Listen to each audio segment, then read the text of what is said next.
You haven't done it in 30 years or 26 years. Well, any number you I've been a senator, You haven't done it. And you haven't I have been a Secretary of State, and I have Your husband signed NAFTA, which was one of the worst things that ever happened to the manufacturing industry. That is your opinion. You go to New England, you go to Ohio, Pennsylvania, you go anywhere you want, Secretary Clinton, and you will see devastation where manufacturing is down 30, 40, sometimes 50%. NAFTA is the worst trade deal maybe ever signed anywhere, but certainly ever signed in this country. And now you want to approve Trans-Pacific Partnership. You were totally in favor of it. Then you heard what I was saying, how bad it is, and you said, I can't win that debate. But you know that if you did win, you would approve that, and that will be almost as bad as NAFTA. Nothing will ever top NAFTA. That is just not accurate. I was against it once it was finally negotiated and the terms were laid out. I wrote about that in... You called it the gold standard. Well, I hope... You called it the gold standard of trade deals. You said it's the finest deal you've ever seen. No. And then you heard what I said about it, and all of a sudden you were against it. Well, Donald, I know you live in your own reality, but that is not the facts. The facts are, I did say I hoped it would be a good deal, but when it was negotiated, which I was not responsible for, I concluded it wasn't. I wrote about that. So is it President Obama's fault? Is it President Obama's fault? Even announced. Look, there are Secretary, is it President Obama's fault? There are because he's pushing it. There are different views about what's good for our country, our economy, and our leadership in the world. And I think it's important to look at what we need to do to get the economy going again. That's why I said new jobs with rising incomes, investments, not in more tax cuts that would add $5 trillion to the debt. But you have no plan.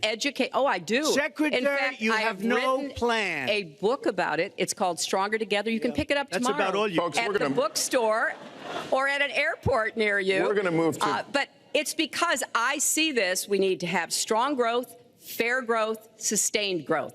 We also have to look at how we help families balance the responsibilities at home and the responsibilities at business. So we have a very robust set of plans, and people who have looked at both of our plans have concluded that mine would create 10 million jobs and yours would lose us 3.5 million jobs and explode You are going to approve one of the biggest tax cuts in history. You are going to approve one of the biggest tax increases in history.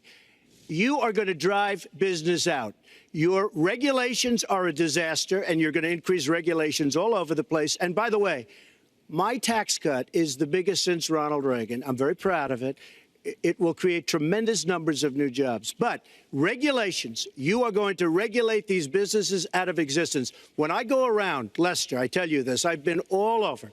And when I go around, despite the tax cut, the things that business and people like the most is the fact that I'm cutting regulation. You have regulations on top of regulations, and new companies cannot form, and old companies are going out of business, and you want to increase the regulations and make them even worse. I'm going to cut regulations, but I'm going to cut taxes big league, and you're going to raise taxes big league. End of story. Let me get you to pause right there, because we're going to move into the next segment. We're going to talk taxes. That can't be left Please to stand. Please take 30 seconds. I kind of assumed that there would be a lot of these charges and claims.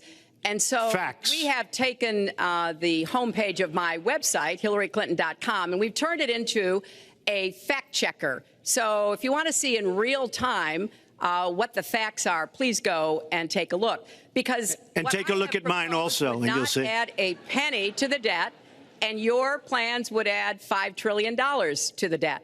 What I have proposed would cut regulations and streamline them for small businesses. What I have proposed would be paid for by raising taxes on the wealthy, because they have made all the gains in the economy. And I think it's time that the wealthy and corporations paid their fair share to support this country.